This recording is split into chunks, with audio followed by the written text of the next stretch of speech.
a lot of great comedians known for improvising on stage. Jeff Garlin works this way every time. Sinbad is famous for it. Rory Scovel has made a big show of this in recent years. And most comedians have at least tried it, doing a whole improvised set. And I recommend it. It's an amazing experience. I want to introduce you to an improvised performance by one of the greats, Jackie Gleason, who a lot of people under 40 may not even know about, except for his appearance in Back to the Future. Watch his great TV series, The Honeymooners, which you can get for free on Pluto TV at the moment. He improvised his performance in that entire series. Only the other actors were on script. He never rehearsed. It's a wonder to behold. And the show actually inspired the Flintstones, which is a total ripoff of The Honeymooners, but that's another story. Later in his career, Jackie Gleason hosted a new game show called You're in the Picture that flopped big right out of the gate. So on the second episode, instead of doing the game show as planned, Gleason improvised an entire episode of the show just to apologize for how bad it was. It's a glimpse into the technique of a master entertainer. Here is the whole half-hour improvised show, which is now in the public domain. Jackie Gleason.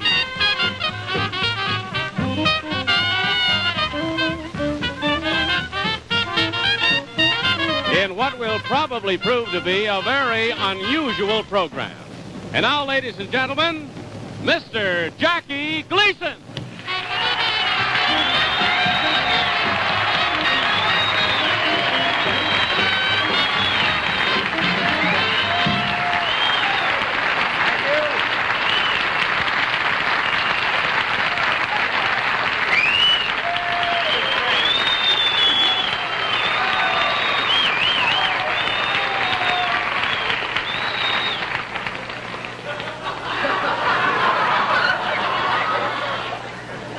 That's good coffee.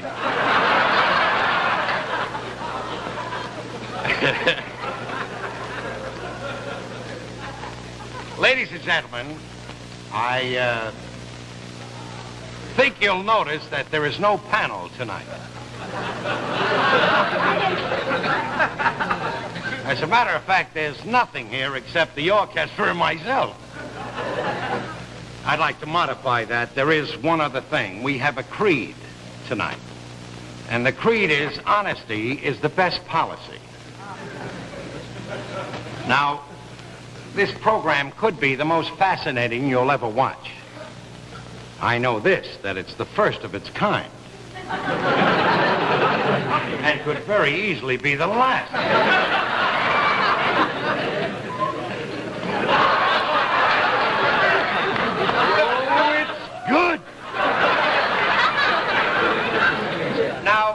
While I said that we didn't have a panel or anything like that, we do have a premise. And the premise is this. Last week we did a show called You're in the Picture that laid, without a doubt, the biggest bomb.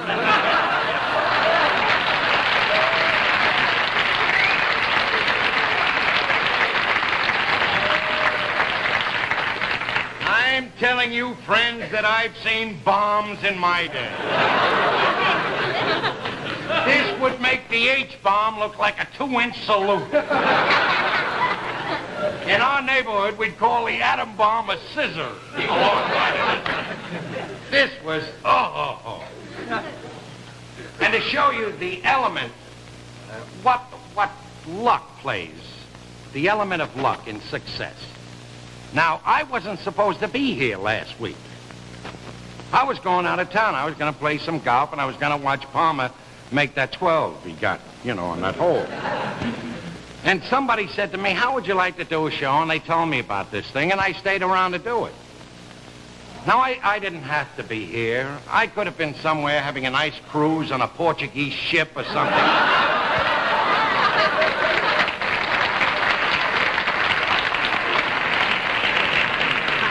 As a matter of fact, if I had been on that ship, I wouldn't be here tonight.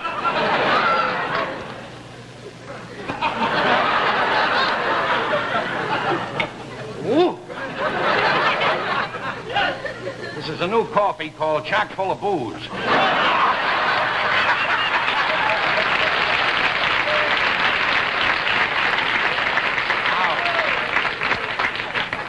Before we go any further to discuss this catastrophe that took place last week, and I'll get some dirtier words to explain it later, I would like to tell you that tonight our show is being brought to you by none other friends than L&M Filter Cigarettes. My choice for flavor. Now, unless you're smoking L&Ms, all you can do is imagine how good they taste. How much great flavor you can get from a filter cigarette. Not from just one L&M or two or a whole pack, but every time you light up, every time, L&M gives you that flavor. Now, I think you'll agree, so try my smoke, friends. Unlock some flavor. The next time, every time, reach for an L&M because they're the greatest. And now, back to the subject. You know, a lot of people might ask, how is it possible for a group of trained people in show business, if this happened in a hospital,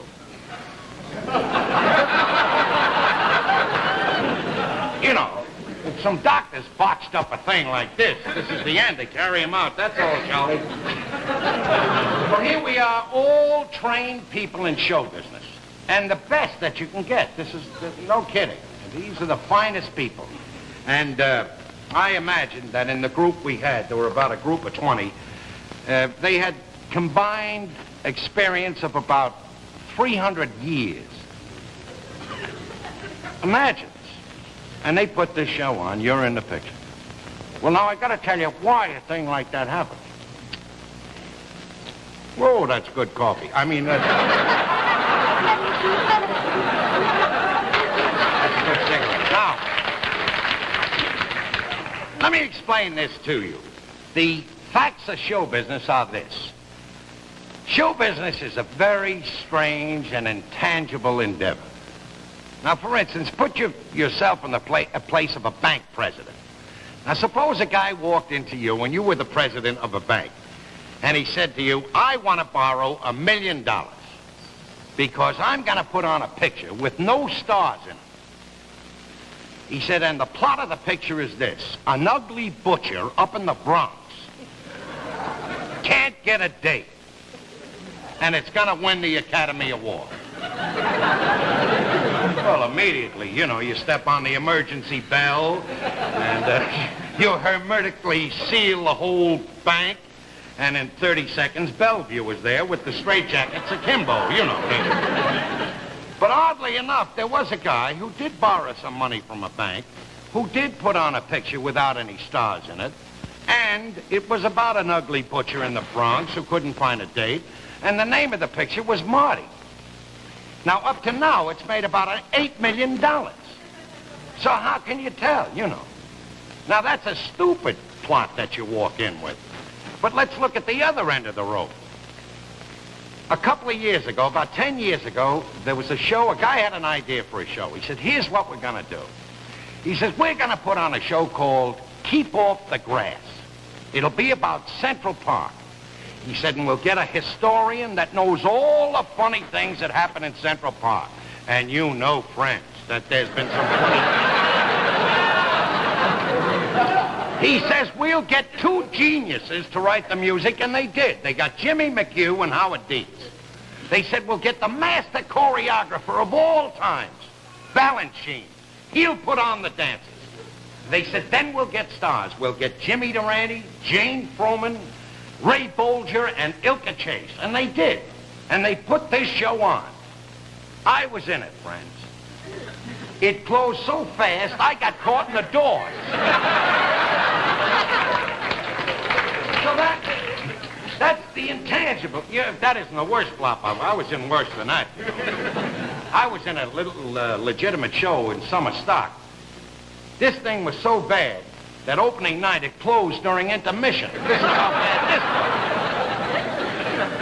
was. But, you know,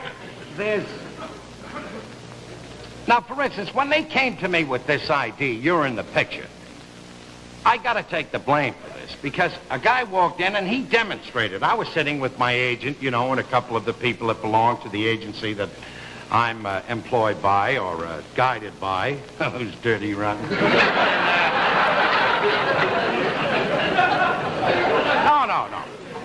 If I don't mean it. They're all in it. Take my word for it. They didn't. And anyway, this guy came in and he demonstrated this game. And I want to tell you, we fell down. You know, it was a board, as you saw last week, and everybody stuck their head in and they had to guess what the thing was. Well, we were hilarious. And it got contagious. We were calling in stenographers and secretaries. Hey, look at this, what we... People were walking down the corridor with packages. We were pulling them in. Look at this thing that we got here. Now, you can't imagine how this built up, in our opinion, as a great show. It just caught on. Now, I got to show you, for you people who didn't see the show last week, who weren't that fortunate, I got to show you what it was like. Now, will you bring out the tableau, please? Bring that thing out here. Just bring it up. You'll notice, ladies and gentlemen, that the stagehands have their back turned to the audience.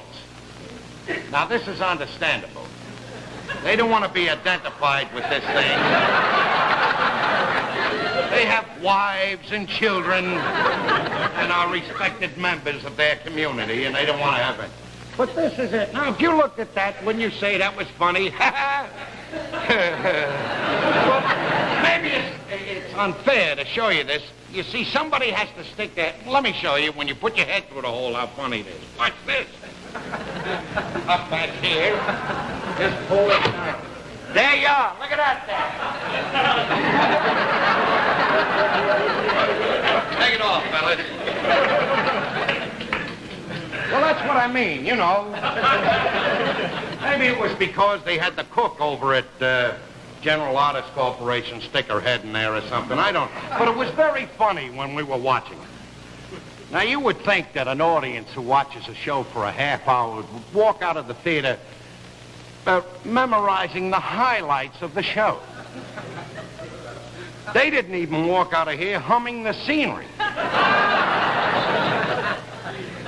But aside from that, we, for instance, we got a call right after the show. And it was very embarrassing. It was the Russian embassy. They wanted a copy of this tape to show in the Kremlin. Believe me, if they show this, you'll tell the truth. They had a bomb like this one, too. We'd listen. But Castro has a new slogan since we had this show. It's called, Yankee, go stick your head in a hole.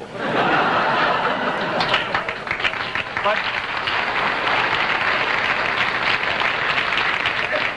now, you take, for instance, the reviews that we got on the show. This was really rough. And I'll tell you why. You have no idea what an actor goes through when he gets up the next morning and has to open that paper and look at what they wrote about him when he knows he's laid an egg. And it was especially bad for me because we did the show on Friday. And at Friday, all the television columns are in bed. So I had to wait till Monday. Now, this provides bad temper, ulcers, and a third-degree hangover, which was terrible. Now, you can say things about critics. You can say, well, what does a critic know? If he knew anything, he'd put on a hit show himself if he knows it all, you know. And you can say the same thing about ratings. Funny thing about actors, they like ratings when they're high, and they hate critics when they wrap them. Well, I'm of the school that if a critic did know about how to put on a show, he would. But I'm still on the critic's side because you don't have to be Alexander Graham Bell to pick up the phone and find out it's dead.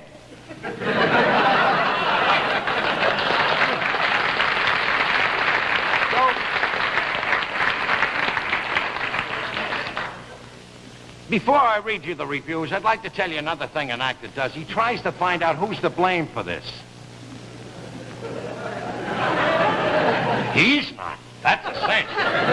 So I'm sitting there grumbling to myself after the thing.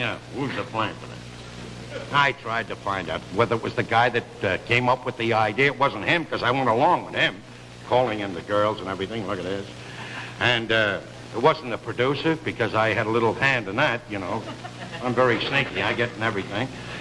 The director put the show on pretty good. The writers, I wrote some of the stuff, so I have nothing to complain at. I finally found out the guy to blame for this whole thing. Just before the show goes on, there's a guy that says, "You're on the air." That is the dirty fuck.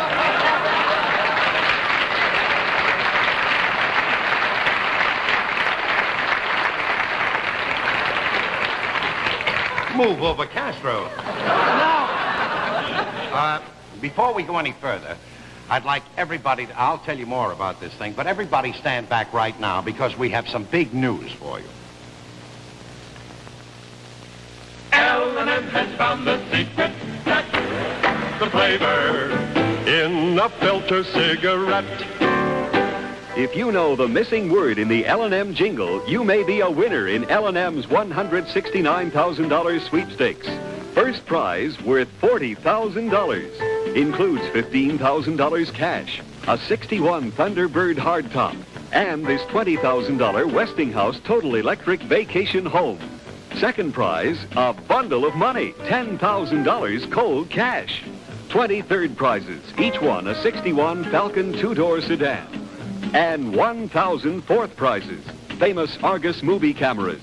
To be eligible for the big drawing, just fill in the missing word in the L&M jingle. Complete rules on how to enter in L&M magazine advertisements or where L&Ms are sold. Enter L&M's $169,000 sweepstakes now. Now, there's a chance to win a bundle. But win or not, give yourself the big prize in smoking. The good tobacco taste of L&M. It can't be beat, friends. So unlock some flavor. Reach for the greatest, L&M.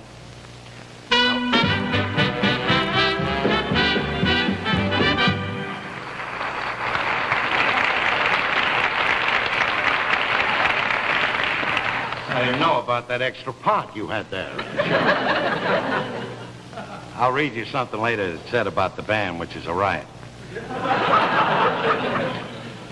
Another thing, I told you about the guy that says you're on the air.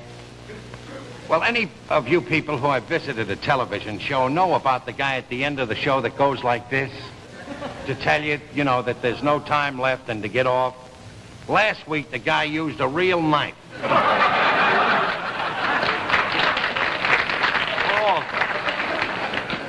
Now, another funny thing about putting on a flop show. And I wish I wasn't an expert in all these things. But after the show is over, you usually stand there. You know, you're the star, and they run up to you and they say, "Oh, Gleason, you were gorgeous. Oh, you were right." I died laughing.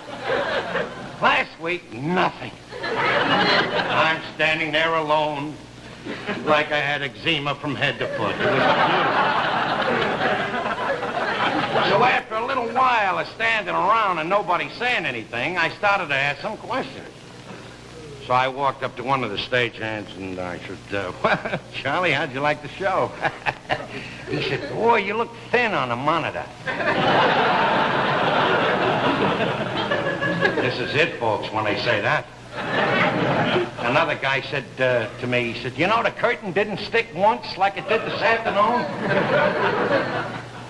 And I went up to another guy, and he says, "We got off the air right on time." Right on time. And the only compliment I received is a guy walked up and he said, "The commercials were great." And that was ruined because another guy said they were too short. But these are the things that happened. Right after the show, my associate, Jack Philbin, came up to me. And he said, I don't know what to think of this. There's a guy on the phone that wants to sponsor a hunk of this show. And after I heard these things, like you're thin on a monitor and everything, I said, well, he must be a nut or something. He says, "No, he sounds sincere." So I went to the phone. I says, "Hello?" He says, "This Gleason?" I said, "Yep, pal, who's this?" He says, "I'd like to sponsor a little piece of the show.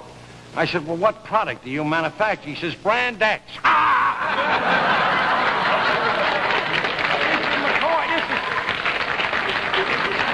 This is the truth. Now, after a show, especially like the one we did last week, you want to get out and get somewhere. Anywhere. And if you have an armed guard, that's good too, you know, but you want to get out. So we all went to a restaurant, my associates and people connected with the show, and a restaurant you would ordinarily go to eat in, but we didn't.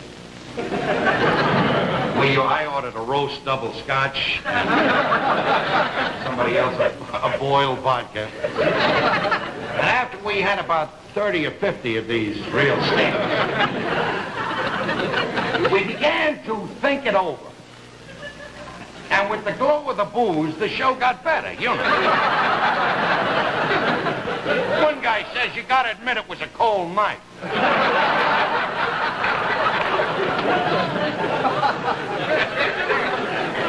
Another guy says, yeah. And he says, don't forget, a week ago it was Friday the 13th. Oh, beautiful excuse.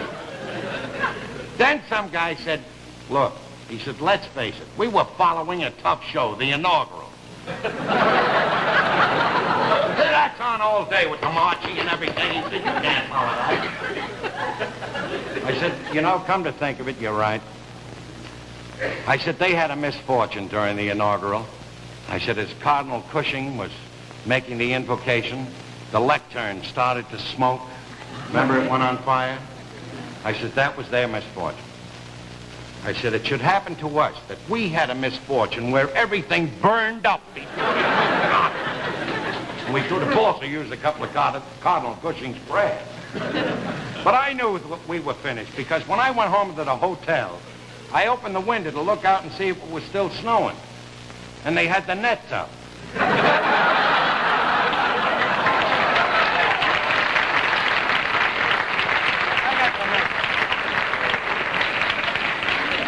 Now, before we go on with this, and before we continue any further, let's pause for a moment for a few words from Dennis James about one of Kellogg's fine breakfast foods.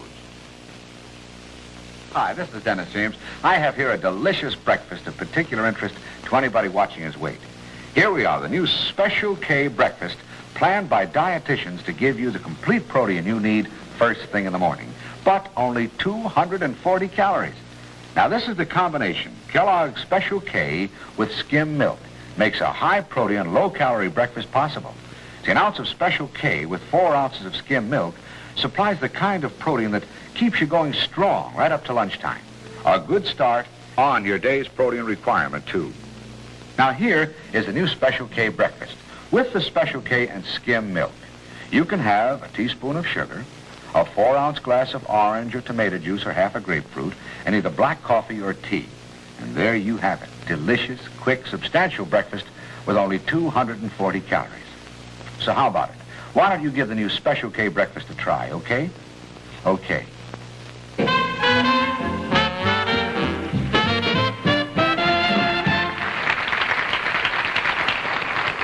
You know, ladies and gentlemen, the reason I can come out and joke about this kind of a thing is because I know that you can't kid the public. And on top of that, I've been in show business a long time, and this isn't my first flop. I got to tell you about the world's greatest flop that I was in. This contains all the dreams of an actor and all of the things you think are going to be wonderful that happen to you. And it starts like this. I was working at a joint called the 18 Club on 52nd Street. At the same time, I was doubling at another club in Queens called the Queens Terrace. And that was a club you had to fight pretty good to work there as a master of ceremonies. But anyway, I went on for the first show at the 18 Club, and Jack Warner was in the audience of Warner Brothers Studios, and I didn't know this. And I left immediately because I had to get in the car and rush to Queens to do the second show. Now, I had found out this later, that Warner had gone up to Freddie Lamb, who was the guy that was running the 18 Club, a fine guy, and who was my manager, because he had bought me a tuxedo. And if you think that wasn't a nice gesture, you should have seen me in those days. Well, anyway, he went up to Freddie Lamb. He said, this kid here is a riot. We got to have him. We're starting a picture in 2 weeks, and he's got to be out there. Freddie Lamb says, all right. He says, but let's not rush about this thing. Now, what do you want to give the kid? And Jack Warner said, $85 a week. He says, right, you got him. Now, anyway, I come back to the 18 Club, and Freddie Lamb says, well, pal, you're in pictures. And he told me the story. Well, I was never more thrilled in my life. You know, I was a young kid, a ham bone of all times, with a lot of guts and very little talent. And this, to me, was the tops of everything. So a week later, they see me down to the train. We're all going pretty good. And Freddie Lamb gives me $150 spending money to last me for the trip and the few days that I have to wait until my first paycheck comes. Well, I get in the train, and I'm dreaming. Oh, Clark Gable, move over. We finally get to Chicago, and if you know anything about the trains that go to Chicago, you arrive in Chicago 9 o'clock in the morning, and the train lays over there till about 4 in the afternoon, so you have to go somewhere. So I went to Henri's restaurant where you have coffee, and I met the guys. Red Skelton was there, Danny Thomas. They were all working in town, and I got talking to them. Then we went and had a couple of drinks. Then I called up the train to see if there was a train leaving tomorrow that I could get on, and they said yes. And I watched their shows at night, and we went to a gambling joint, and I lost all the money. Now, I got on the train, and after paying the porter for my bags, I had exactly $4.25 left, and 2 days on this train to California. Now, the guy is going through the train with the bell, bing, bong, bing, bong. Called for lunch. I'm not worried about the lunch. I'm as dry as toast, you know. So I figured there's something I have to do so I don't starve to death, and I got off the train at the first stop, and I bought a whole box of Baby Ruths. You know, the little candies? For 2 days, I ate Baby Ruths with the bing, bong, bing, bong. When I got off the train, I was loaded with pimples and despair.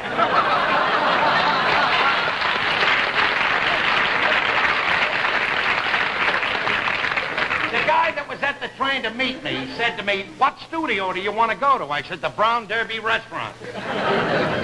Anyway, well, I'll have to tell you the end of the story right after our next commercial. Now, as I told you, tonight our show is brought to you by L&M. And when I ask you to try my cigarette, L&M, I ask you to try them for only one reason, taste. Really good tobacco taste that gives you pleasure. And is there anything better than pleasure in a cigarette? Believe me, I've tried all brands. And if I had my cigarettes made to order, I'd still settle for L&M. And I think you will too. So unlock some flavor, friends. Reach for an L&M. Now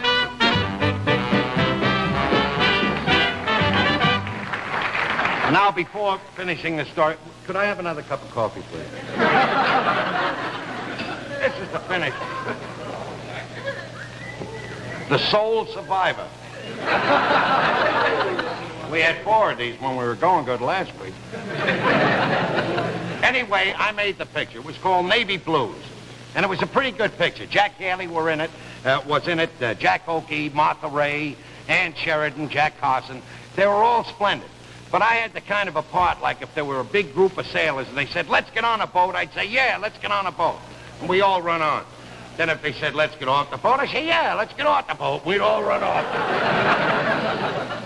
Well, we did this picture, and I couldn't wait till it came out. And it came out and played at the Warner Brothers Theater on Hollywood Boulevard, and I went to see it. And I came out, and I was pretty dejected. And I called up Jack Haley, who was a good friend of mine then and still is. And I said, Jack, I just saw the picture.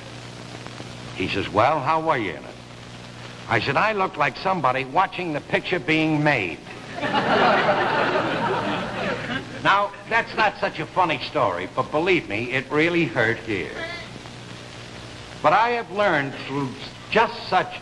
are you saying 30 till we're finished or what? Yeah? Well, let me tell you something. This isn't a requiem for a heavyweight. I'm coming back next week.